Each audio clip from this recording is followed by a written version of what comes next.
Hello and good evening. We've just finished watching episode 11 of Survivor 49 titled Cherry on Top. But here on Super Mater Brothers Podcasting, we're just getting warmed up. Whether you're joining us live on YouTube, Twitch, or Facebook, or catching us on the audio version wherever you get your podcasts. This was the fifth merge episode, and the game has shifted from 7 to 6 castaways, and the end game is in sight.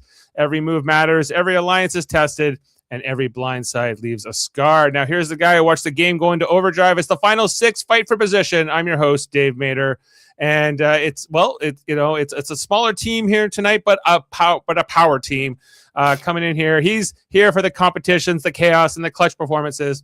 If it's a challenge, he's already ranking it. If it's a flop, he's calling it out. It's Josh Foster. Never leaving my commander-in-chief high and dry. I'll tell you that right now. Thank you, Josh. I'm glad to have you with us. As we knew Jason wouldn't be here tonight, but Becky and Jamil had to cancel somewhat last minute. I hope everything's okay. We're gonna try our best, Dave, throughout this podcast to channel Jamil, Becky, and Jason, and let's try to have a moment. What would Jason say? What would Jamil say? Because then it's not going to be. That's the point. It's not going to be good. And that's the point, right? Because I'm going to be in a thought. I'm going to be like, and I know Jamil's going to disagree with me on this. And no, they're here in spirit, and that's all I'm trying to say, right? So it's good. Yes, and we are missing them this week, but Josh, we'll have to just get this figured out as we proceed here. You and I, we've talked Survivor, just you and I before, so this will be nice and intimate. We're folks, we're gonna go all the way back to season 1 tonight. We're going all the way back to the beginning. It all started when Jeff Probst was 20 years younger and a little more energetic, and he didn't have as much control over the show. No, I'm kidding. Well, that's true. Come on in, guys. Yeah, they're back in the old coming on in guys days of Jeff Probst, not the new era Jeff Probst that we have now. Grandpa Jeff, as I like to think of him in this era. Yeah, I don't think Uncle Jeff is doing him justice. He's more like you said, Grandpa Jeff at this point, right? But yeah. It's at least funny great because uncle. Well, and especially too when they do 50 next season, he's going to be the same age as half the cast, because it's going to be all of those older vets and stuff, right? So who's on? Is Boston Rob on this next season? No. I think if again, I'm not so familiar with especially with the ages and stuff, but I know we know the big ones like Ozzy, Coach, what's it called? See, I can't even there's some that are escaping me. This is how I fail, folks. I just because my Survivor knowledge is not as fruitful as Dave's. Well, I also have the power of the internet here. Colby, I think I remember seeing. I don't know his name. There's the one guy. He's big into. He's a TV writer, actor, whatever his name is. And there's one from Survivor. I think not one, is it? I think they're first five Survivor, something like that. I can't remember her name. I was kind of I'm so on this. Well, I know this is a Survivor 49 podcast, but while we're on the subject of Survivor 50, I was back to Jeff, Uncle Jeff being mistaken for Grandpa Jeff. Okay, now Jeff Probst, he is 64 years old at this time. Now we have a few people next season in their 50s, including a Coach who is 53, 54. We got Sari, 54 years old. I thought of Sari. I just wasn't sure if she was in it because, the last time, if people watched, she was on Big Brother, right? Which was, I think, 2 seasons ago. I think 2 years ago, yeah. 2 seasons ago, with her son or whatever, right? I think it was his name Brandon. I think. Jared. Jared's. Yeah. I can't. Yeah. Too many names. Yeah. We also have Chrissy, who's 54, from Heroes versus Healers and Hustlers, and what else we got? There's also Mike White, who is 54 years old as well. That's who I was thinking, Mike White, yeah. Mike White is 10 years younger than Jeff Probst. That's kind of surprising for some reason. I think Colby's in it too, I think, right? Colby's 51. Yeah, he's a little younger than a couple of those other people, but only slightly. Yeah, so only slightly. So Only it's slightly, more like like the youngest person next season. Well, we'll see from 49 goes on there, but if my prediction comes true and Rizzo is one of these people that is going to be part of next season, I think he'll for sure be the youngest. Yeah, well, he's going to be half the age pretty much because I think he's like 23, 24, I think he is, or something like that. Like, I think he's pretty young. He's super young. He might even be younger than that. Yeah, I know he's early 20s. He was this was a really going, like, good transition here to 49. Like, this was a really wide range of cast ages, because I found in the past, like, it was a lot of like 20 to early 30-year-olds, like kind of top heavy. And then there was like 3 maybe kind of 40s, and like no 50s kind of thing, right? I think that's kind of been every once in a while you get in this season. There was Matt, who was 52. 52. Yeah, so Nate was in his 40s, and then what's her name? Christina is only 35, but she seems much older. No, not Christina. What's her name? Who thought she was running everything at the beginning? I just can't remember her. Lynn? No, not Lynn. I can't remember. I got to look at the. See, it's been so many weeks now. Annie. Yeah. See, I can't even keep track. Annie's only 49. But yeah, but again, so more so like, so if it's like Coach or Ozzy, talking to Jeff, it's going to be like Brother Jeff, Big Brother Jeff. Big Brother Jeff. No, not quite uncle material for them. Okay, but we got to get back on track, Josh. We got to get back to 49. This episode, cherry on top, episode 11. Spoilers, of course, if you haven't watched the episode and we are up to this point, as Yellow Sophie Segretti is the one who gets voted out in this episode. How did you feel about that? What was your reaction to Sophie getting voted out here? And I guess Savannah was the next best option. Yeah, I thought it was really interesting because we've seen that, in the last few seasons, especially, like when you start winning immunities and piling those up, like you don't make it very far, right? Like it's become a very much like, yeah, it's always been target on your back. But a personality and kind of clashing of heads also played a big part in previous years. But I've noticed that in earlier seasons, I mean, but now it's more so like there's no really alliances. It's really about like, who's the biggest, kind of competition threat. Who do I not want to be sitting next to at the end? Yeah, I think is a primary importance here. Yeah, and it also like it's also, and this is what I noticed too, and Soph was talking a lot about it tonight, where about resume and comparing their resume to the other two in the final 3, and it's become, I don't know, I've never seen it like, it's been more so the last few seasons that I've noticed that a lot of the castmates are very vocal about their resume, and just like being like, I don't know, like obviously they're aware of it, but it just feels like they're talking about it more on the confessionals and stuff, right? And how they're like, hey, well, if I have this on my resume, could it look like this? And again, we saw with the tribal, the way like Rizzo was saying at the beginning of it, talking about his fake idol from last week's episode, how the jury must have ate that up. And I'm like, well, but really, like, again, I think he's I don't think he is perceiving himself the way that I think the jury sees him right now, to be honest. Yeah, I'm not sure what Rizzo thinks. I think he's just going to make this impassioned speech. What his plan is to the end.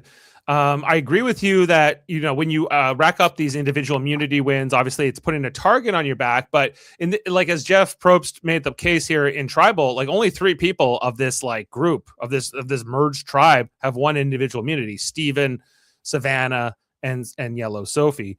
And like between, I guess, the 9 immunities they've had or something like that, right? I guess there was the one where there was the double with Steven and Savannah both winning that particular episode. But but Savannah is less, it's not just the individual immunity wins. It's like, are you likable? Are you considered somebody who can make a really good pitch to the jury at the end?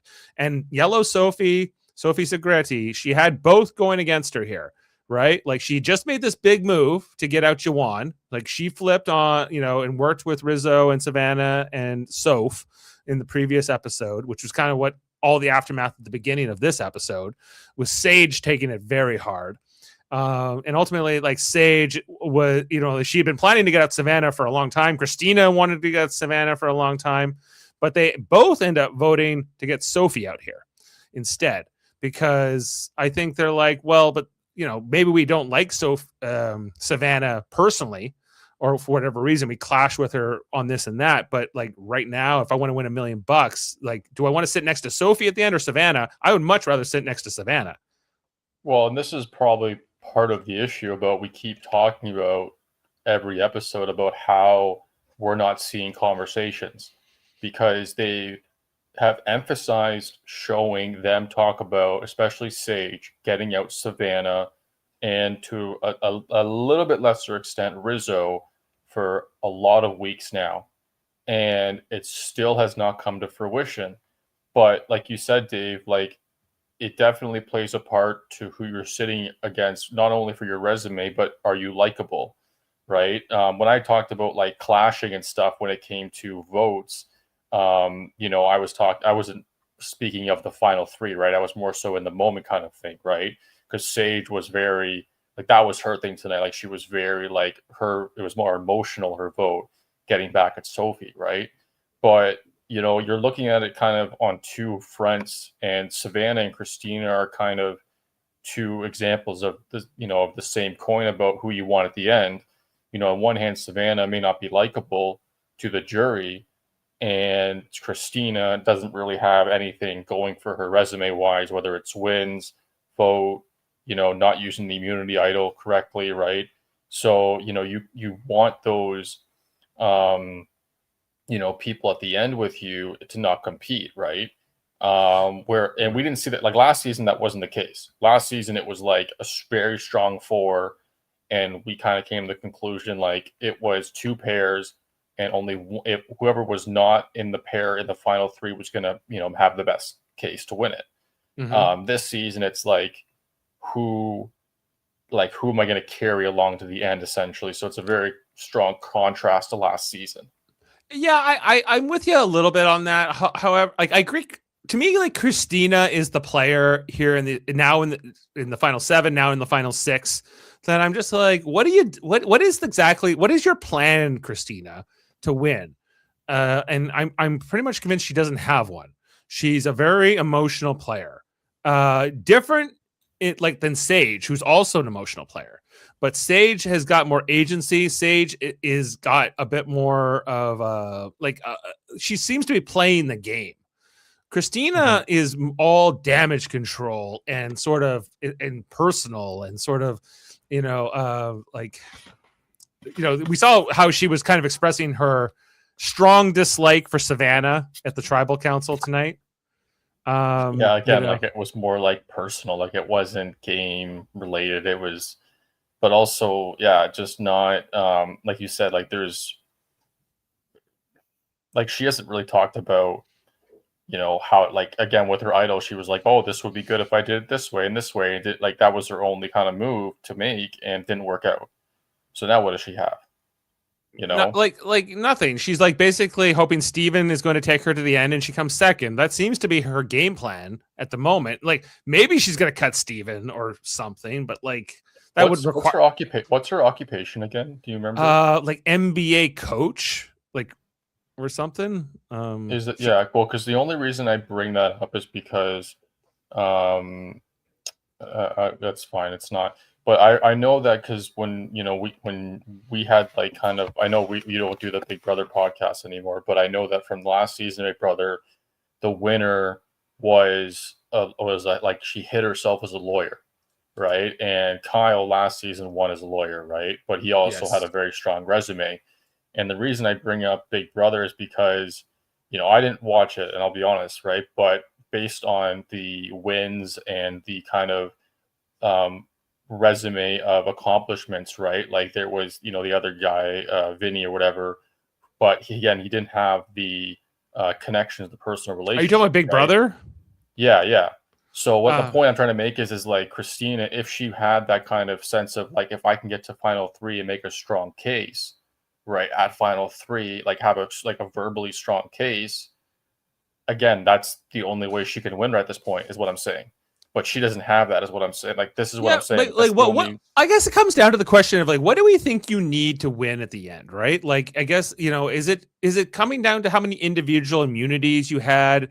Is it how many times you were sort of a target and managed to escape the vote? Like and depends what your I metric is, but I think it depends on a few things. I think, and again, like this is where this is a good conversation to have, Dave, because I think in order of importance or how it's going to help you win, I think the top one is is the jury, right? How they view you, your likability. I think that's number one, right? Because like they're the ones that can decide your fate, right? So if you burn them, like that could severely, diminish your chances, yeah, right? I think the word like might be the wrong word sometimes. It depends on the individual and the particular juror, but I think it's respect more than it is than Respect, yeah, okay, yeah, because you are going up against other people, right? So maybe not like you're the kind of like the lesser of other evils, if you like, and that's another who extreme way. That's the other. I wanted to win $1 million. I'm not going to get to win $1 million. If it's not me, I'd rather this person win the $1 million. Be the Yeah, one that said like, who won your season? I want to say this person won my season, yeah, and not this other person, but yeah, who but I think again, so like I guess preferably with the winner be the winner. I think two is, I think verbally having a strong case, right, is a little more important than having the resume. Because if you have the resume, like if you have wins, but like you can't verbally say like I went about it this way, I like it's I feel like it's a stronger case to say I was a part of this vote and I helped in this situation and I kind of navigated it this way over yes. winning an immunity challenge, right? And that would be like the third, be the resume, right? And and then on totality, like I think also like who you're going against as well is important as well, right? They're all different kind of gauges, and it all depends on your season. Again, we saw last season the two most important things was who you were sitting with at the end in the final three, and how did you present your case, right? Those were the two kind of main factors I felt that got Kyle won, right? This season, it's about, I think, they're looking at it as immunity wins with how Sophie, as well as being on the right side of the vote all the time. So, but I think this season, based on who's left, it's going to be, who you're sitting with and your verbal strong case to, like to make it work, right? Because the likability, I think, is the most important. However, what we've seen in this season is that everybody, for some reason, likes each other or respects each Well, other. except for Savannah, maybe. I think that being she's kind of a polarizing figure for some of these fellow castaways. Christina and Sage seem to have their they don't like her personally. Yeah. And so there's that. So like on that standpoint, you would want to sit next to her at the end. Like on the other hand, you might respect Savannah as just somebody who fought for every vote, was often on the back foot, often was a target, and somehow managed to escape that over and over again. And so I think that some of the jurors could say, like, I might not like Savannah, but I respect Savannah. I Well, respect that, if she verbally has a strong case, which then she she could could. win. She can Yeah. definitely make a strong case. So like hypothetically, if it's like Savannah and Christina at the end, they might like Christina more, but they might want to vote for Savannah over Christina. Oh no, for sure. I think again, like yeah, it's again, it's not just one thing, is what I'm trying to say, right? But I think that it's like I said, it's the jury's perception of you this season as well as your case. I don't And think necessarily it's about the resume. I think it's a little, it's all these things and yet Well, no, none it of these is, but things. I'm just saying like prioritizing. If I'm going to prioritize them, that's what I'm saying, right? Right. Like every week, we've been hearing Jamil say, well, he doesn't respect Christina's game and he feels like that's the way the jurors will go. And I don't disagree with him necessarily. And that was why tonight I was like, even though, Sophie's the one who goes here, I was kind of a little bit sad to see her go because I feel like this could have been one of the best final six ever if we had Sophie Segretti here in the final instead of Christina. I think is the one I like Sophie. I like her. She was interesting as a player. She was Yeah, very like fluid. ever since the merge, I think if we like if you could have got rid of Christina and Soph, who I feel is still kind of floating and has kind of floated for a lot of the game, then like that would have been a very strong, final, what is that, 5, right? With Savannah, Rizzo, Sophie, um, Steven. Sage, and or is Steven? that, no, that's Steven, yes. So that would have been a very strong final, if that was the case. But obviously it's not, because again, when you stack up wins, and obviously, you're not, because in this situation, Steven's not, you can't vote for him. Savannah, I would think now, as we've talked about it enough, that she is easier or better to sit with at the final 3 over Sophie, right? So, and here's my other question. Here's my other question about this episode is like Rizzo, this guy, like it's impressive. Like he has. Think so? Go ahead. Well, just he gets through it. He gets through another tribal. He doesn't play the idol. It's not even. He doesn't get one vote against him. He's had this immunity idol for almost the entire game, pretty much, and yet like they want to vote if they're going to vote out him or Savannah, they're going to vote Savannah first. Because here's the thing, I was thinking about it this episode, and because the last few of the podcast, we've been kind of saying, why aren't they getting out Rizzo? Why aren't they getting out Rizzo? And what hit me tonight during this episode was I think there's a strong chance that people the rest of the people in the game don't see Rizzo as a threat, right? Like they don't they don't think the jury will respect his game enough. Well, I don't know. Well, what has he done really? Like he's only had the idol. He's held on to the idol. He hasn't won anything. He hasn't really, like, other than, again, like with Savannah coming over to save his butt, like that he didn't, like, I know that was a little bit, he worked a little bit of, verbal magic there, but think back a couple episodes ago, a few tribals ago, where he was definitely being targeted and he managed to escape twice without having to play his idol. Yeah, again, I think it comes down to like he has not, like, I don't know, I feel like he's just not as big of a threat as people like us viewers think he is. Christina played an idol on Steven last episode and got no votes against either of them. I know, but Christina is not.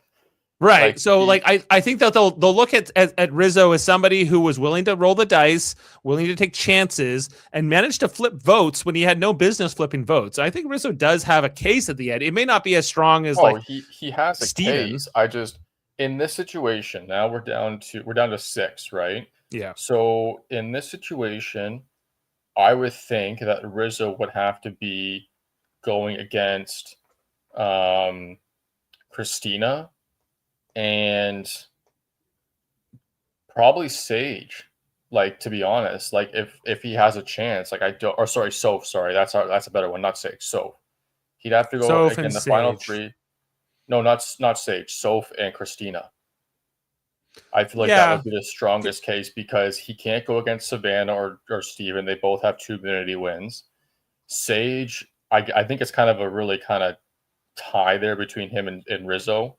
I feel like Rizzo will kind of have an edge on her, but I feel like his easiest time would be against Soph and Christina. The 2 players I'm having the hardest time placing and like how they'll do in the end are Soph and Sage, because I'm not sure how the jury how they're going to react to their games. Now they're very different games, Soph and Sage.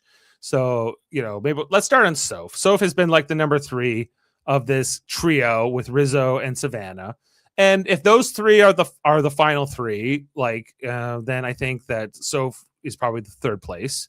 And I think she knows that. I think that she's aware of that in this episode. She talks about like I need to turn on Rizzo and Savannah sooner than later, whether it's or at some point. I'm like, you only got 2 votes left, or 3 votes at this point when she says it in the episode. So would have to go to the end against Sage and Christina to have a chance at this point, in my opinion. She has this knowledge is power, and she's waiting to play it, right? If she plays it at the right moment, like let's say she plays it on Rizzo, right? And she steals his immunity idol, and that's how he goes out of the game. Like, that could be a huge move for her. That could be a huge moment. Oh, yeah, like to that would definitely propel her to top 2 or 3, in my opinion, depending on how it shakes out, right? And who she's going up against. Again, though, like she has to, at this point, like that's the only real, I also was surprised that, speaking of the idol, that no one in this episode was looking for the idol. I don't know if it's because it's not a thing anymore or what. I thought there'd be at least one more or somebody looking for something. Yeah, they must not have been. They might it seemed like the castaways knew that as well, or at least they edited any mention of that out of the episode. Instead they do the journey and the advantage they give to Steven here. Which is a good segue here, Dave. Well, just before we get into that, yeah, and we run through the episode, just let's talk about Sage too. Like, sorry, of course, yeah. Sage, I'm just trying to understand like how she'll be perceived in the end. I think like people like her to varying degrees, but they consider her an emotional player. They consider her to be sort of, maybe not the most, like, compared to someone like who might be more like strategic, like Steven. If it was right now, she'd have to have a really good verbal case at final tribal, which I think she's capable of as well. No, I think so too. But this is where it kind of, we're not fully aware of what they're capable to put together, right? Because we're not seeing everything, all the time, right? And we see obviously a lot of the important stuff, but like I feel like between her, like I feel like with her, Sophie or Soph and Rizzo at this point, like all three of them have to have a strong verbal. Like Rizzo has the strongest case between those three, if like in terms of like like I've done this, I was managed to do this, but again though it has to I feel like I've learned that if you go to final tribal and you can't properly relay how you play the game, and it doesn't come across that way, your relationships with those jury votes are not going to push you over the edge. Like, it's not going to save you, right? Like, you need to have, like, you could easily get swayed if you have a strong case. So Sage at this point, like, she has to do something, or, because I don't really see what else she's really done to really separate herself from the final six at this point. You're talking about Soph, right? No, Sage. Oh, Sage. Well, she hasn't won an immunity, and she's sort of been playing the middle at times, and I don't know, and she's considered emotional. So maybe Sage is someone you want to take to the end. I don't know. Well, this is the thing. Like, it's just a matter of, again, like, I don't think that her and Soph have a strong verbal case right now to really. I think they have a bit more of an uphill climb. That's true. But how about this?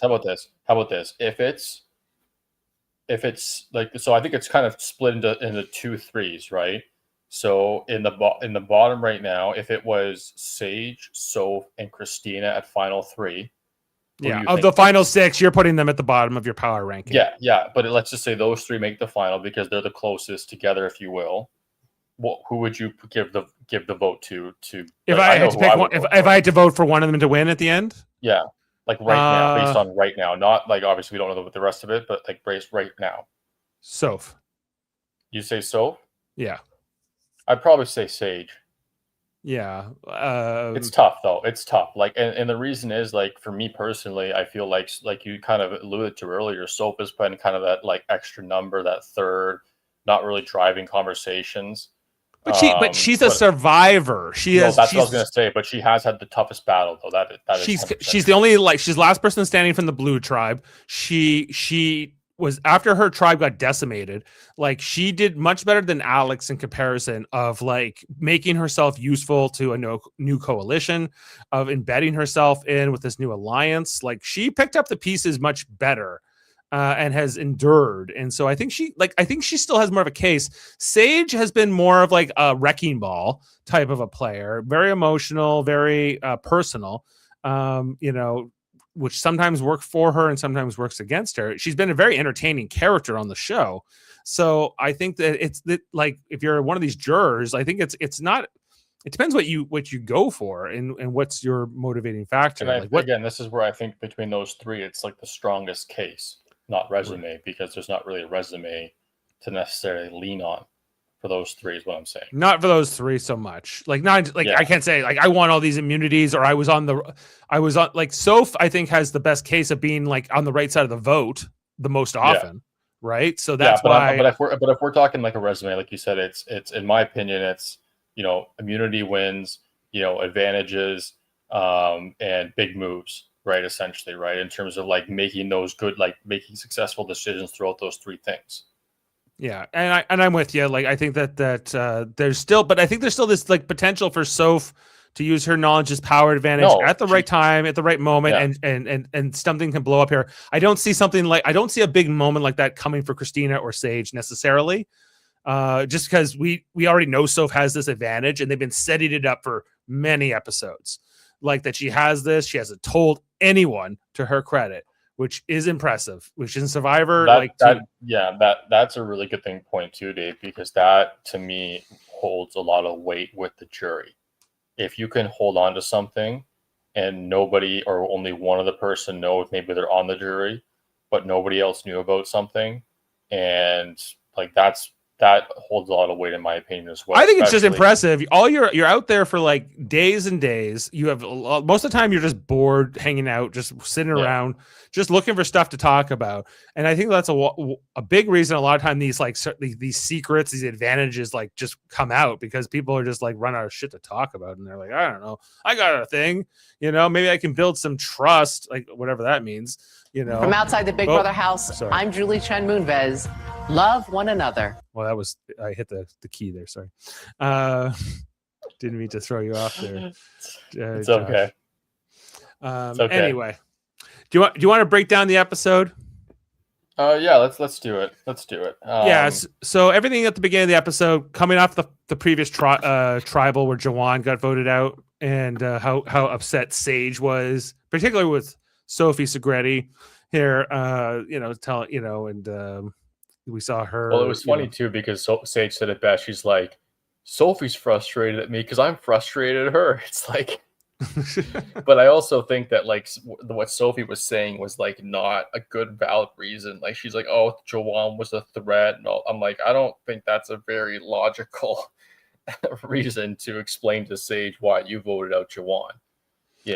And why she got lied to and all these other things. And knowing that Sage really wants to get out Savannah here. And then this ultimately leads to Sage saying she wants revenge on Sophie, which is pretty much what will happen in this episode, right? She will choose not to vote for Savannah, even though she may dislike Savannah more, or she's been trying to, get her out for so long that she's like, no, I want to get back for Jawan here, and we saw Jawan had a very big moment at the very end of the episode on the jury there, where he was like, yes, Sage, and like, he was avenged, I suppose. But like they're playing the game from different perspectives, Sage and Sophie. Sophie, I didn't disagree with what she says. Like, we're playing for $1 million. I have to, I'm trying to be strategic here, but it's the wrong thing to say to Sage, who doesn't play on those rules per se, right? And so she tries her best to make this pitch about Jawan being this threat. But why is Jawan a threat? Like that's what I'm saying. Like it wasn't a valid reason, in my opinion, to kind of mend the fence with Sage, to do damage control, right? And again, like I think this is a situation where Sophie was playing the middle, and she chose wrong. I think Sophie should have just. I think what she should have just. She could have just targeted Sage next and say, "I want to get Sage out." That might, and she might have been able to rally some support there, but trying to make things up here with Sophie and Sage, I just think it was a miscalculation on Sophie's part. Sophie, like they say it in the episode, like she has this confidence, but it kind of borders on arrogance, and I think that is correct here with Sophie. Like she knows who she is, and she plays very confidently, but she was blind here. She got fooled in this tribal. Where everyone, even Christina, votes against her in this tribal. Hey, build the resume. Build a resume. How many times were you on the right side of the vote? At least one time, Christina can say. Well, And again, this is where I think Sophie had a very strong chance going into tonight's episode if she was in final three based on what she's done since the merge. Like nothing before the merge, because we know that we've talked about that already. yeah, But but and I did like her. I honestly like I kind of after last week's episode because I locked in Sage. I think it was like 3 episodes ago. I think for 50, and I was like last episode. I was like Sophie's looking real strong, and Jason said, Jason, this is an opportunity for us to, like I said at the beginning of the episode, Jason has said it before, like Sophie was kind of like that kind of lurking, like she had a really kind of lingering strong case to win it all this season, right? Maybe not like an obvious one, but she like you can't count her out, right? can't count her And out. And she was definitely a threat, and her threat level was rising with every vote, every episode, every immunity win, or every close immunity win. I think with Sophie here, like she talks about in the beginning of the episode, she tries to like smooth things over with Steven and Christina because they were all original Yellow tribe together, but she feels like she's at the bottom of whatever that like legacy alliance is from that original tribe, that Christina and Steven don't share everything with her. They have voted on different sides several times. And so she doesn't have a lot of loyalty. So in essence, she kind of flipped over here to the side with, Savannah and Rizzo and Soph. But then she's like, well, but maybe I want to get Savannah out next, or like she was trying to play that middle game, I guess. I'd be this fluid piece, and the story of the season really has been if you try to play the middle, it's like a death sentence. If he doesn't get you out in that episode, it's going to get you out in the next episode. yeah, like we saw it with Alex, we saw it with Sophie, um, Jawan, Jawan, yeah, like Alex, it's kind yeah. yeah, like it has not worked out. Like I said, like I feel like if Sophie stuck with Jawan and Sage in the last episode, and they really targeted and got out either Soph or Savannah, then it would have been like that would have been a much stronger play for her, I think, to be honest. I think that was the better decision. And obviously, like in hindsight, you can't really say that, now it's tough to say that now. Like it's easy to say that, sorry, now that we've seen this episode. But it kind of left her just because of the way that she kind of developed all those relationships and then kind of like, for lack of a better term, like blindside or stab Sage in the back kind of thing, right? And again, like we've said several times, like Sage is a very, emotional, takes things personally type of player, which is not that's just her as a person. So not really knowing that and trying to do damage control with not a sound argument, um, and again too, like I also don't like sometimes like a lot of the times it makes sense, but for her to talk to Sage right after Tribal happened was not a good thing to do. Sage should have she should have let Sage like have her night and calm down kind of thing and then talk to her the next day. Because that also I think backfired her as well. Agreed. I'm with you there that she didn't handle the aftermath of that in the best way. I think it would be difficult no matter what with Sage, but maybe giving some time to cool off would be the best advice. I thought it was funny too because Soph kind of hovers and she's kind of like, do I need to be here?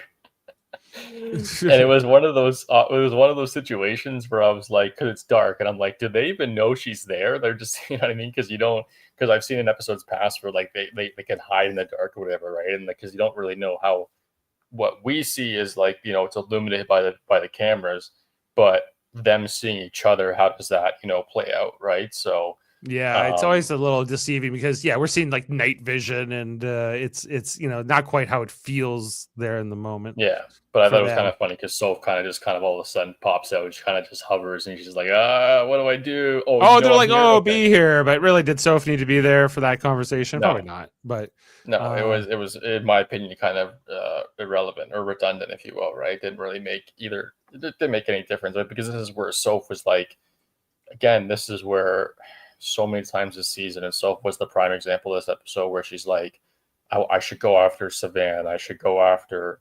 Like, it's not like she's giving tidbits to the other castmates. It's like she's giving us tidbits about what she wants to do, but she doesn't want to pull the trigger. But like you said, I think that if she pulls the trigger with her knowledge is power at the right time, that could be absolutely like just like it'd be massive. The problem is, I think, is we've seen this in a lot of more recent Survivor seasons, is that when you make such a big move that this could potentially be too early, there's a longer time period that a target is on your back, right? So if she does it in a situation where, like now that Sophie's gone, let's just say she does it against Rizzo and Rizzo's gone, well, then she only has to deal with Savannah. You know what I mean? So like that's a little bit of, I think, kind of but again, if she did it with like, again, like last episode, this episode or last, you know what I mean? Then she'd have Sophie and Savannah, right? So it's kind of like, okay, how am I going to get the backlash from who's still in the game? Like Sophie made that move last week, but she got the backlash from Sage and the rest of the, castmates tonight. Because there's Yeah. still two people. I think that Sophie just didn't really like. She was too confident, too arrogant in what the aftermath of this previous vote, which Awan was going to be. I want to get into the journey. You mentioned like, okay, yeah, they didn't re-hide Christina's idol or put it back, or if they did, like that wasn't mentioned in the episode. Instead, they send a boat here to give an opportunity to one of the final 7 to go on this journey, a strenuous journey, as it's mentioned here in the note. Now, everyone pretty much says, I don't want to go. I don't want to burn all these calories. I don't want to burn all this energy. And Steven, who feels like he's very vulnerable, and rightly so, he's like, he volunteers to go, and he doesn't really have to fight anybody for it. It was kind of crazy. What was it? Was it Sage was 50-50 and he was like, yeah, I need to do it. Well, there's a risk you lose your vote. They all know that. Yeah, that's the common risk, right? You take. And losing it here at the final 7, that's a big risk. I get that. But Steven being a pretty fit guy, like strenuous doesn't necessarily have to be negative. Yeah, I get he's hungry, but he just had like a reward, I think, like a day or 2 earlier. It's not like he has had no food. Yeah, but I think part of it too is like that misconception that strenuous, like this challenge was basically like the journey was basically just endurance, right? Like obviously there was climbing and stuff, right? But if you're carrying something and you're doing something like that kind of challenge, then that could significantly hinder your chances depending on your physical ability, right?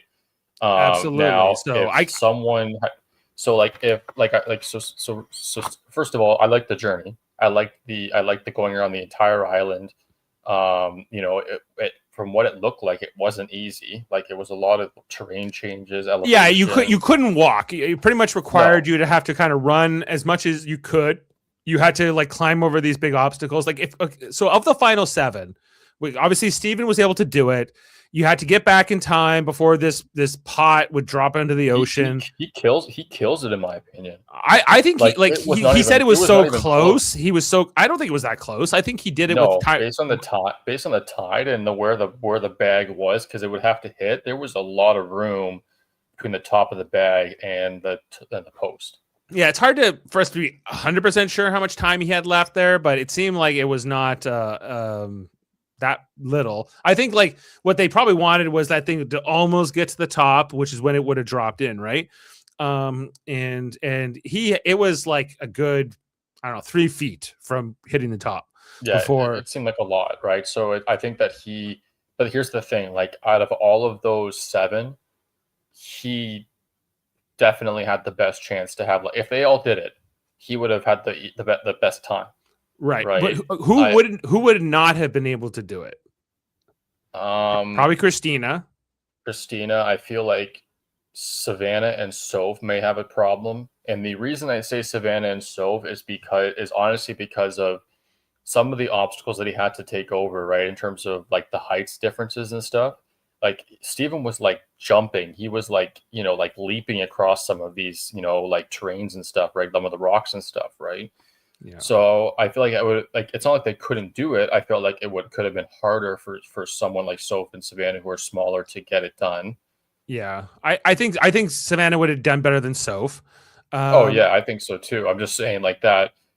Rizzo, I think like he doesn't look like he has a lot of. I think they all would have had a difficult time. Don't get me wrong. Sage and Sophie, I think, are the other ones to talk about here. I think they could have done it, but I think Sophie, who gets voted out in this episode, I think she definitely could have done it.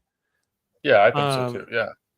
Like I was looking at her, and she gives this testimonial before when they're before the journey, like, oh well, we're 20 days out here, and we got to be very careful about how many calories we use up.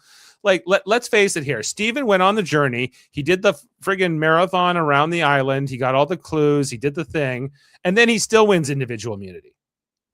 Yeah. Right. So and reward. He got a whole plate of spaghetti after all of that. So and tiramisu.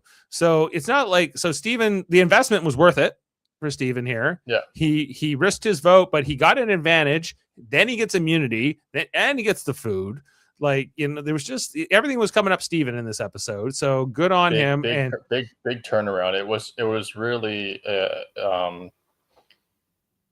I felt like Steven was only at the bottom based on numbers. I still felt like he was a big threat. I think he's the threat, and I think he's still a threat. I think that he's a very likable guy. He's good at stuff. He's won 3 immunities already. He's like two now, but still, it's only 2. Okay, but yeah, it was 2 across the 3 of them. That was what Jeff said. Oh, okay, 2 immunities, but Steven's at the final in the final 3. He's got a very good shot to win this. I think only. Yeah. Rizzo is potentially going to compete with him at the end, and maybe Sage or maybe Savannah. I won't. I know. I was going to say Savannah, but then based on immunity wins, but I think not. But based on likability, probably not. Yeah. And I think Stevens. Their stories are very different, right? So it's hard to compare, right? But Steven again, if he plays, because he gets a block of vote, which I thought was, a great reward or advantage to receive at this point in the game. Yeah. When he goes back to camp and Rizzo very confidently said, "I know you have a steal a vote." Right, which is not. It's a close guess, but it is an important distinction. It's a different thing. Yeah. To block a vote, steal a vote. A block is obviously one less vote versus Steven gets to compete against versus Steven getting an extra vote, right? Right, which changes the dynamics. Or I guess steal and get a vote, I guess. But the point is that the point. But first of all, Steven played it perfectly. I think when he went back, he said everything right. He was truthful, but he didn't. He's like, I don't have to tell you what I got, because why would he? Right. And some people, like he said, we'll make some elaborate story to lie. And he didn't lie. He just didn't tell the whole truth because he didn't need to. He played it so well that if I were them, I would go, damn, Steven, you're only digging yourself a bigger hole here because you're doing everything perfect. You're doing it. If he had been more arrogant or more unlikable in that moment, or clearly lying or trying to insult their intelligence, sure, it pisses them off, but it could make him less of a threat. If anything, he's only increased his threat factor going into the final 6. I don't know if he can shake it at this point. He's definitely got that sort of big target, right? I think with Sophie gone, he has a very good chance to. Sorry, let me rephrase this. He has a decent chance to win out, and he has a very good chance to win. So what are they at 6 now? So he has a very good chance to win. Actually, there's only 2, I guess, immunities. No, 3. 3. There's 3 more immunities. 2 in a fire making, right? 2 in a 3. So 1, so 6, 5, and then at 4 you get immunity as well. Right. Okay. Yeah, but there's no vote out, I guess, at 4. Yeah, but I feel like he has a very good chance to win 2 of the 3 from here on out. He does. So Steven's looking pretty good here. He plays it well. Rizzo's scrambling about what his advantage was and how he was trying to appeal here to Steven, and Steven just kind of, was kind of like a cool character in that moment with Rizzo, whereas Rizzo he's like, yeah, whatever you say. Yeah, Whatever you just want. yeah, Whatever you want. Sure. yeah, you're you right. know? Whatever you say. I think you're right. I'm not going to tell you, but you could be right. Yeah, and we see in the preview for the next episode that like it's kind of becoming Rizzo versus Steven, maybe is the kind of theme of next episode. And maybe there can only be one of these last man standing could be the Yeah, I'm theme. wondering if next episode must be the way that they said it and they kind of like showed it was I think next episode would be letters. Letters from home sort of thing. Yeah, I can't remember if because they haven't Steven's done married. that yet. Yeah. I don't They think have he not is done that yet. I don't think he is married, but if it's 6, then presumably they would do 3. I don't know. Usually it's an odd number. It's not like 50-50. But I don't think they would do 2. That doesn't seem very realistic at all. Does it tell me if he's And single? they can't wait till 5. They always do letters. There's no way they can't do letters. I can't. So it's possible to tell if, like in Big Brother, they always tell you if they're single or not, but not in Survivor all the time. Single. Oh, okay. Yeah, but again, like I think that it's going to be letters next episode as their reward. So that I think was the reaction I think that they were looking at. I mean, I don't really know what else it could be at this point in the game. Yeah, I will look at the preview and we'll speculate more about that. But yeah, so I also just want to talk about the immunity challenge that we saw. And it was a reward challenge. It was both in this episode. I was watching with my mother-in-law. So, did you like this challenge, Foster? I like that it was different. They finally innovated on something and they took a concept with like usually it's like the what is it? It's like they got to hold like it's like on a platform, whatever, right? And they were holding a rope or something like that before. Yeah, you got to stack 7 blocks to spell immunity to keep it balanced or whatever. So you're pulling it. This one, you're twisting your rope that you have to hold. That's basically tied to you. Basically turns the wheel, right?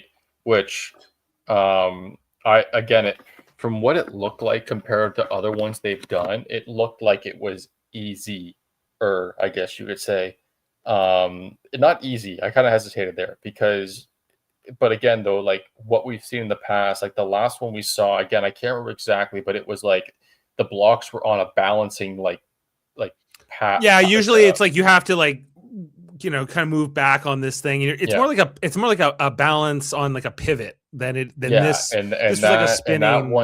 that one I was very hard. I thought like when we saw it last season, like so many people fell. That took two. I remember like so many people like they would drop, they would have to start over, and it was just like. But this one was kind of a different version of that, where only Soph, she seems to have the only block spill, right? She's the only one who had to start over.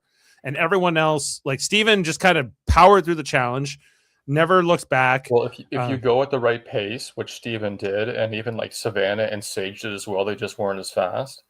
Like just you could beat a little that bit challenge. Slower. Yeah. Like the way that the iterations were done before was that you needed to maintain a balance, right, with the what was holding up the blocks, right? This one was all just about speed. Right. And obviously the block placement, but I mean, like, there's only one way to do it. You just have to be careful. Right. So, I mean, I think they made this. It was, again, I like that they innovated on the challenge because they haven't done that enough, but it was easier than what we've seen in the past for this type of challenge. But is that okay? Is it okay if the challenge is easy if we get a close result? Yeah. Like, I'm okay with it. The thing is like, it's, maybe what we saw last season, like because so many people fell, like how long did that actually take? Probably like an hour. Yeah, like that's what I'm saying. Like, so they might have modified it to be a little bit shorter, right? The thing is though, is that I feel like there's kind of a sweet spot they could have found. Like this wasn't perfect by any means. I liked the other one a little bit more because it was more challenging, but it obviously was pretty hard. It was hard. Yeah, this one, like I couldn't obviously Steven got through it without any kind of fumbles. It didn't seem super easy. Like it seemed like the blocks were not necessarily uniform They were all No, there kind of. wasn't, and no, I feel like that little circle disc was not super flat. Like there was a little bit of a curvature on it, a little bit the way it looked. And maybe, like who knows how much like Steven's platform compared to Sage's or any of the other contestants who like, they draw for spots, and maybe Steven just got the best spot, and that Yeah, maybe we don't contributed to again, his but win. but his pace was really good though. It was. And so again, I feel like again, based on the one they did this season and the one they did last season, I feel like you could take some elements for both to find a sweet spot. Mhm. Because I felt like, this was maybe too easy based on how quickly it was done, like seamless without like only one person falling. But then again, if you're comparing it to the other iteration last season, it was a lot harder, right? So I mean, again, I'm just happy they tried something new. That was the big thing for me. I took away from it, and plus the reward, pasta, fire, like love it. It's great. You were happy with the award Oh choice. yeah, Now it made sense. Steven took Christina because she just played the idol on him in the previous tribal. That made sense. And then I had forgotten that Rizzo was really hungry. And hadn't yeah. really. I felt like I forgot that Rizzo was hungry. I felt like it was a strategic move to not leave him at camp with Savannah and Soap. Yeah, like, but so there was so Steven taking him on the reward versus somebody else. Well, I feel like he would have taken Sage, like if it was like a buddy buddy situation, right? I feel like they're closer, just on the same side, right? Right, but But Sage just again, though, had like she was just on the last reward. So and I know, Rizzo. but again, though, I feel like that was just a convenient excuse to take Rizzo because I think that was strategic to make sure that they were not together on the same beach. And I think both things can be true. Like both these things could have contributed to Steven's decision. Absolutely. The big thing, like I was wondering tonight, is how much is that hunger messing with them out there? Like I've never played Survivor, but it was enough that Sophie didn't want to go on like the journey, for instance, right? But on the other hand, they kind of have like unlimited coconuts and they have some level of rice, and if they can Yeah, I've never seen them so vocal about how drained they are this season. Like yeah. they've never been like they weren't like that last season. They weren't like I don't know. They've just been so well. Even Jeff said it at the beginning of the season how hot it was. Yeah, I think that's Right? a difference this season. The heat, and that it's hard for us to tell from watching the show how much Yeah. if 49 is way hotter than season 48, for instance, or whatever. We don't really necessarily. Well, See all again, that. again, but it's been like Jeff mentioning that. I've never heard him mention that before in terms of the weather conditions, and also too like. But again, they've been also very vocal about how again drained they've been. Yeah, they've been drained, and I don't know, like, but I'm watching it with my mother-in-law, and she was like, "This Sophie is always eating. Like, look at her; she's always chewing on some coconut." I'm like, she doesn't look hungry. To me, she didn't look like she was starving. I'm sure she would have liked the plate of spaghetti, but Yeah, I but guess how much energy does that really give you, though, right? Like, I understand it's like it's enough, but it's again, though, when you're doing it for so many days in a row, it's like a diet. Like, it takes a mental toll on you, right? In terms of like it's a forceful diet. It's not like you're choosing to do this, right? Right. So, but yeah, like again, like there's a lot of things that this is where you want to bring in an expert, and you're like, okay, when you were there, how did it feel, kind of thing, right? Because we don't know. Apparently, Probe said that he's thinking about like getting rid of rice altogether for like future seasons. Like no rice. What? Yeah. Because like technically, like they're not gonna die. Like they're not gonna die of starvation. They have enough water.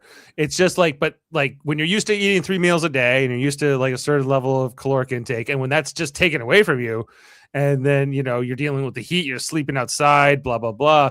It like I get it adds up. That's actually a really good point that about the conditions that everyone knows about, because we've heard so many times in the past that these contestants will practice the challenges and stuff, right? Or the swimming or the endurance or the gripping or whatever. So, but I've never heard of a contestant being like, yeah, I've been eating less lately. I've been trying to go longer bouts without, you know, nutrients and like sleep, and I don't know. I think that would be a smart thing. I'm sure some contestants do it. We don't ever really hear that or see that in like interviews so much, but if anything, it's the opposite. A lot of times they try to like gain weight in advance of the show because they know they're going to lose it once they're out there. And if you're going in like already, like if you're going in like Rizzo, who's already like a string bean, and Mr. Skinny, and like how much is this affecting his metabolism compared to like Soph, I don't know, who is a smaller person, right? And that's the thing, is that those factors, there's a lot of factors there, right? Plus there hasn't been any rain. I think there hasn't been, there's been one rain night, I think, is what I think it seemed like it was raining in this tribal council a little bit, but rain can often be like make you really cold. Because you can't get away from it and whatever. So it's good and bad depending on how long it lasts. I guess I was thinking like breaks the heat, I guess is what I'm. In this case, they would probably welcome it because it breaks the heat. But anyway. So the challenge itself, the reward, the spaghetti, I guess, and all the thing leading up to tribal, where. Can we, and tribal itself, like this blind side here on Sophie. Let's have just a listen to her exit and how it all the aftermath of her vote out here. I was just unanimously blindsided. Honestly, I'm taking it as a little bit of a compliment that this means that I was a big threat to everybody's game, but I guess I am now the other Sophie because I'm the first Sophie voted out, which stings. Oh my God. So everyone put yellow Sophie except for Sophie. I look at everyone. They were like Sophie S, or I think one person said yellow Sophie S, just to be clear, like which Sophie they were voting for. And then Soph just put Sophie. And if you I feel like Sophie even has a necklace that says Sophie on it, right? Like she's very much about her name, and just and she, as we recall, she claimed the other Sophie. All right, let me deal with one logistics question for me. I'm sure you figured out we have two Sophies. Yeah. Have you all come up with a system for calling each other? Yellow Sophie, blue Sophie? Or Soph and Sophie. Okay, what do you want? Why don't we go with Soph and Sophie? Perfect. Okay. She's like, I'm the other Sophie now? I'm the one who gets voted out first? It all comes full circle because you can tell going back to that clip that she's like, I am Sophie. I am Sophie. Like she is not. They could have been like New York Sophie and Miami Sophie. I would have been maybe good with that. It would have been, you know what the best would have been if they came together and had a secret alliance of Sophies. They almost do in this episode. They almost seem to team up, but then they ultimately don't work together here. That would have been really funny. There can be only one Sophie here in the Highlander Immortal battles to the end. But yeah, she's like, I can't believe I'm the other Sophie, and she got completely blindsided. And the fact that she got blindsided this hard like makes me go, well, maybe you're not that strong of a player, that you couldn't read any of this, but at all, like you had no indication. But that was kind of the flaw in her game. She didn't really have a number one ally. Like, did she at some point? I'm trying to remember who she was like with in the beginning. Like, was she with Matt or MC or Jason? I can't recall like who she was. Like her pre-jury game was like almost non-existent. We barely were aware of her. And then she became like sort of like this lone wolf kind of a character, and not to be confused with I'm a Wolf Baby of Sage. This enigma, all of a sudden coming out of nowhere. Yeah, it's been like anyway. Like I'm gonna miss her as like a character in the season because I really liked her. I feel like she does actually have a chance for 50. I really do. She very well might. She's like, I can't. Especially if this other Soph beats her or wins the season. She's like, I have to prove I am the greatest of all Sophie Survivor players. Yeah. But anyway, that is our eulogy here on Sophie, yellow Sophie Segretti, as she goes out here 6-1. Even Christina, who says, I do not like Savannah, or I have a strong dislike, but she still doesn't throw one vote Savannah's way. Just in case, she votes here with Steven to vote. Why do you think Steven and Christina, and I guess the other one who was considering flipping on Savannah was Soph, right? Why do you think they ultimately decided that they needed to get Sophie out before Savannah? I think we covered it probably, but if you've any last thoughts on that, it was just that Sophie's more likable, more of a threat in the end. Like Yeah. as well, yeah. Yeah, I think that was kind of it. Like they both had 2 immunity wins. I think it really just came down to likability, and I feel like Sophie would have presented a stronger case in the final 3 over Savannah.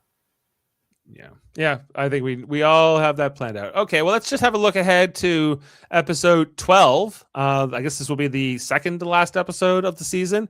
It's called "The Die Is Cast." Let's have a look. Lines are drawn. It's an all-out war. Next time on Survivor. Oh, shut up. Sorry. There's gonna be bad blood. We control who goes home. I'm gonna just crush his dreams. This could be a last supper. What I've got up my sleeve is going to change this game.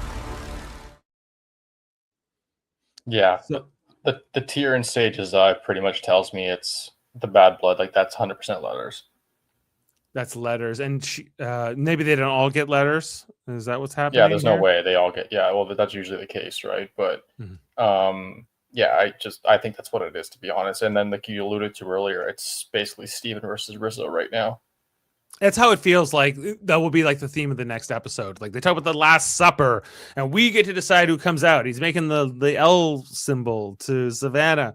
I don't know. Like I'm excited to kind of see how that shakes out and who ultimately gets voted out in this next episode going into the 5. But speaking of, but what we need to get here. So, but we should talk about who are like my 50 picks are locked in for a while now, Dave. Oh So yeah, have you changed? you've already locked. You're locked in with. I've been locked in for like 8 weeks. I don't even know. Like it's just. It's been a while. Jake, you have Jake and Sage still locked Sage, down. Yeah. I previously had Rizzo and Savannah, and I'm still feeling good about that. I could see Sage. I feel like Rizzo is pretty solid. I feel like Rizzo will be back. Just the way that Jeff reacts to Rizzo. There's just something there that I'm just like that. Go ahead. Well, I guess like who's that other contestant that Jeff is really going to admire, I guess is the question. Is it Savannah? Maybe not. Could it be Yellow Sophie? Maybe. I could see him wanting to bring Sage back and again, just because she is so emotional, and she would be an interesting player to throw into a mix of veterans who would play by different rules potentially, Yeah. So I'm gonna leave it as Savannah, but I feel like Sage is a possibility. Jamil, we're gonna assume that Becky, Jamil, and Jason. Well, Jason was locked in with Rizzo and Savannah himself. Becky previously had said Rizzo and Savannah, and Jamil was Sage and Rizzo, or Rizzo and Sage, I guess. So it seems like Rizzo is very much a common theme. Do you feel like Jake still got a shot? I mean, it's slimmer. I'd like, to be honest, based on the cast, I'd like to see him. But I mean, if we're talking about the final 2 guys right now, I prefer to see Steven over Rizzo. Because I just feel like he'd be better competitive wise. Rizzo's more of a character, but I'd rather see someone who's more competing wise. So yeah, I'd rather see a character than a competitor, I guess, but we're looking for different things. Depends. Yeah, and I guess you have to stack up against the other, contestants and just see like what. That's the other thing too, like with, this final 2, like going into 50, it's like how do they kind of complement the rest of the cast, right? Well, absolutely. Like we know Ozzy's going to be on this next season. Like we know he's an amazing competitor in challenges. Like I don't know, like who is going to compete with him if they let Ozzy get to the end. Oh, I guess Jonathan could be one who could potentially. Well, they're also older too, right? Like that does take a little bit in consideration because they're not as like again like the mental that you can't teach that, but like when they're that old, depending on the challenge, like it doesn't mean they're gonna there's no way that they're exactly the way they were. I would presume though, based on those older contestants, that they've trained for 50, right, to be in shape for it. Yeah, like, I know Ozzy is older than he was last time he played, but I think you can always count on him to be good at things. He's only 43, Ozzy. He's like the same age as me, basically. That's actually not that. Yeah, that's not that old actually. Like in terms of like all of the Survivor ages, I thought he was older. So, I mean, if he's in good shape, then yeah, like he'd be really, really hard. But I guess he'd be also a big target. Yeah, just looking at like Joe will be a competitor. I think you can count on that. I think Genevieve is a competitor. D obviously is very good at challenges. Kyle, he can pull one out. Jonathan is definitely a threat there in that standpoint. So it depends on what they think they need. Are they going to want somebody like a Steven? Like I think Steven could be interesting. Absolutely, he would be a fine addition to 50, but I think Rizzo is more of like the type, and especially if they want someone younger, which they don't really have right now on this cast. Like they have Charlie Davis from Survivor 46, who's 27, and D's 28, but Rizzo's 25, so they have no one quite 25 years old, not quite that young. We'll see how it plays out. Anyway, were you surprised to find out that Sophie and Savannah are the same age? And they're only 31, so they're younger than you. Oh, yeah, that's interesting. Yeah, I didn't. I mean, that sounds about right for their age, like around that. But yeah, it's okay. Because they feel like they're as old as me, and I'm like 10 years older than you. Oh, I wouldn't have said that for either. I think I feel like 30s is kind of maybe mid 30s. It's more based on not how they look. It's partly that like it's more like their confidence, I guess, is more like typical of a little bit older. But but they, I think they've been around anyway. So, okay. Well, just to remind you, Foster, Team Dave in the draft, because I think Team Foster is long dead, right? Yeah. This is dead. Oh yeah. Long dead. But Team Dave has 2 of the final 6 here. Going into you've got a really strong chance. Like right now, like I said, like this top 3 are Steven, Savannah, and Rizzo. Yeah, I agree with you. And then I guess I put Soph as like the 4th place in that group. Yeah, and then I would probably say Sage. And then Sage, and then Christina. Well, I think, but Soph has a more clear chance with the knowledge is power to be top to upgrade her chances as well. Yeah, 100%. Okay, well, I think that's all there is to say about this episode, and where we are. Yeah, hey, we did it. So we'll be back for the Dias Cast episode 12. That will not be the finale though. We're going to one more after that. No, there's 13 episodes. Yeah, they just haven't announced what the name of the 13th episode. Oh yeah, 12 and 13. Sorry, yeah, I was just the way I was looking at my kind of tracker thing. Yeah, that makes okay. The math's up. Yeah, so I'm guessing. I guess that's going to air on December 17th, right before Christmas. So look out for that. We'll be back. And yeah, check out our other podcasts here on the channel, including, hey, did you see this one?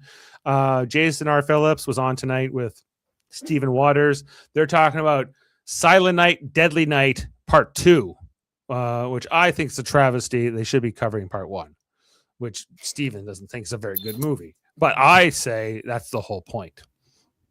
Anyway, also check out on Sunday, we'll be on for Trivial Debates, talking about Babylon 5. If you like Babylon 5, if you like guys arguing about Babylon 5, you can check that one out. Our Star Trek channel, Live Long and Podcast, will also be on Monday and Tuesday next week, talking about For All Mankind and Star Trek The Next Generation and all kinds of other great Star Trek things over there. So, well, thanks for being with us, everyone. And I don't know, maybe we'll leave you with a video clip tonight, something random. Maybe if Christina can just win one challenge, we'll leave you with the song from Shaheen in season 48. Thanks to Josh, and we'll see you next time. Good night. Win just one challenge. Make this game yours. It's the only sure way to survive one more night. Win just one challenge for fam and for friends. But if you can't win a challenge, Jeff puts out your light.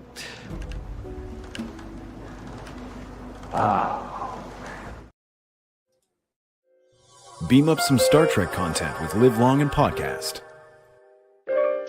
A roundtable movie discussion with Hey, did you see this one? And take a peek into the darkness with Heard Noise, Must Investigate with Michael Chan. Watch us duke it out on trivial debates. And let's chat about TV with the Super Mater Brothers. It's all here on the United Federation of Podcasts.